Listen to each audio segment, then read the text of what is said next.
وہ ایک روزہ اور بعد میں جتنے دنوں تک پیریڈ کا خون رہے گا ان تمام دنوں کی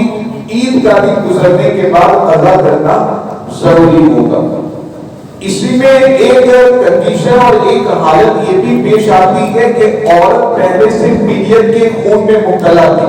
اور پیریڈ کے خون کے دن چل رہے تھے۔ اب یہ ہوا کہ رمضان کے مہینے میں جیسے 5 روزے شروع میں کسی کو پیریڈ کا خون آ رہا تھا تو ظاہر سی بات ہے کہ وہ روزہ تو نہیں رکھے گی۔ اب پیریڈ کے خون سے اس وقت پاک ہوئی کہ جب روزے کا دن تھا اسی وقت وہ پیریڈ کے خون سے پاک ہوئی۔ جیسے چھٹے روزے پر دن میں 1 بجے وہ پیریڈ کے خون سے پاک ہوئی، دن میں 1 بجے اسے پیریڈ کا خون آنا بند ہوا۔ یہ دوسری کنڈیشن میں بتا رہا ہوں کہ پہلے پیریڈ کی حالت میں تھی پھر دن میں پیریڈ کے خون سے پاک ہوئی۔ پہلی صورت تو یہ تھی کہ پاک ہی تھی، روزہ رکھا تھا اور دن میں اسے پیریڈ کا خون آ گیا، تو اب جو باقی دن بچا ہوا ہے روزے دار کی طرح رہنا اس کے لیے صرف بہتر ہے، ضروری نہیں ہے۔ لیکن یہاں اگر پیریڈ کی حالت میں تھی اور رمضان کے مہینے کے دن میں روزے کا جو دن ہوتا ہے اسی میں اگر اس کو پیریڈ کا خون آنا بند ہو گیا تو ایسی حالت میں وہ جو دن ہے اس ایک دن کی تو بعد میں قضا کرے گی۔ وہ ایک دن کا جو روزہ ہوگا 5 دن شروع کے اور چھٹا دن جو چھٹا روزہ ہے اس کی بھی بعد میں قضا کرنی ہے۔ لیکن ساتھ میں یہاں پر ایک اہم مسئلہ یہ ہے کہ اب جو باقی دن بچا ہوا ہے 1 بجے وہ پاک ہوئی تو 1 بجے سے لے کر کے افطار کا جو وقت یہ باقی دن بچا ہوا ہے اس باقی دن میں اس عورت کو روزے دار کی طرح رہنا واجب ہے، یعنی اب کھانے پینے کی اسے اجازت نہیں رہے گی، روزے دار کی طرح رہنا اس کے لیے واجب ہے، جبکہ پہلے سے پیریڈ کی حالت میں تھی اور دن ہی میں وہ پیریڈ کے خون سے پاک ہوئی تو اس صورت میں باقی جو افطار تک وقت بچا ہوا ہے روزے دار کی طرح رہنا اس کے لیے واجب ہوگا۔ تو دونوں کنڈیشن ہے، باقی کے دن چل رہے تھے روزہ رکھا تھا پھر پیریڈ کا خون آ گیا وہ روزہ ٹوٹ جائے گا اور افطار تک جو وقت بچا ہوا ہے اس میں روزے دار کی طرح رہنا بہتر ہے۔ اگر پیریڈ کے خون چل رہے تھے ناپاکی کے دن چل رہے تھے اور دن میں اگر پیریڈ کا خون بند ہو گیا وہ پاک ہو گئی تو باقی جو دن بچا ہوا ہے اس میں روزے دار کی طرح رہنا اس کے لیے واجب ہے۔ تو یہ اہم مسئلہ ہے، خود ذہن میں اچھی طرح محفوظ رکھیں، گھر کی ماں بہنوں تک اس مسئلے کو پہنچائیں تاکہ اس کی روشنی میں وہ شریعت کے حکموں پر عمل کر سکیں۔ اس کا آخری سوال، پریگننٹ عورت کے لیے روزے کے بارے میں کیا ہے؟ پریگننٹ عورت اگر کہ 2 3 5 مہینے کا اس کے پیٹ میں حمل ہے، پیٹ میں پریگننسی ہو 2 4 مہینے کی ہے تو ایسی عورت کے حوالے سے اب شریعت یہ کہتی ہے کہ اس عورت کو خود فیصلہ کرنا ہے اور ماہر ڈاکٹر کیا کہتے ہیں کہ اس کے اعتبار سے فیصلہ کرنا ہے۔ اگر ماہر ڈاکٹر یہ کہتے ہیں کہ پریگننسی ہے، اب اگر تم روزہ رکھو گے تو یا تو تمہیں تکلیف ہوگی یا پھر پیٹ میں جو بچہ ہے اس کی جان کو بھی خطرہ ہو سکتا ہے، کیونکہ روزہ رکھنے کے پانی کم ہو جاتا ہے تو اس کی وجہ سے ماہر ڈاکٹر اس کو منع کرتے ہیں کہ تم ایسا نہیں کر سکو گی، اگر روزہ رکھو گی تو یہ تکلیف ہوگی۔ تو اب شریعت یہ حکم دیتی ہے، شریعت یہ اجازت دیتی ہے کہ وہ جو پریگننٹ عورت ہے ابھی روزہ چھوڑ دے، جتنے روزے چھوٹتے ہیں پریگننسی ختم ہونے کے بعد اتنے روزوں کی قضا کر لے۔ اور اگر وہ پریگننٹ عورت ہے لیکن کنڈیشن یہ ہے، ڈاکٹر بھی یہ کہتے ہیں کہ تم روزہ رکھو گی تب بھی کوئی پریشانی نہیں ہوگی، جیسے 1 مہینے کا ابھی 1 مہینے کی پریگننسی ہے، 1.5 مہینے کی پریگننسی ابھی ابتدائی ایام ہے تو اس میں روزہ رکھنے سے اگر اس کو پریشانی نہیں ہوگی نہ بچے کو پریشانی ہوگی، ڈاکٹر سے مشورہ کر لیا ہے، ڈاکٹر بھی یہی کہتے ہیں کہ تو اب وہ پریگننٹ عورت روزہ رکھے گی۔ تو جیسی کنڈیشن کے ویسا شریعت کا حکم رہے گا۔ سبحان اللہ سبحان اللہ۔ بسم اللہ الرحمن الرحیم، والصلاة والسلام علیک یا قاسم رزق اللہ، والصلاة والسلام علیک یا نبی اللہ وعلی آلک وصحابک یا نور اللہ۔ یا اللہ الرحمن الرحیم، بیان کردہ شریعت کے مسائل کو اچھی طرح سمجھنے، ذہنوں میں محفوظ رکھنے، ان پر عمل کرنے، انہیں عام کرنے کی توفیق عطا فرما، ایمان و عقیدے کی سلامتی عطا فرما، بے حساب مغفرت و بخشش فرما، وصلی اللہ تعالی علی خیر خلقہ محمد وعلی آلہ واصحابہ اجمعین برحمتک یا ارحم الراحمین۔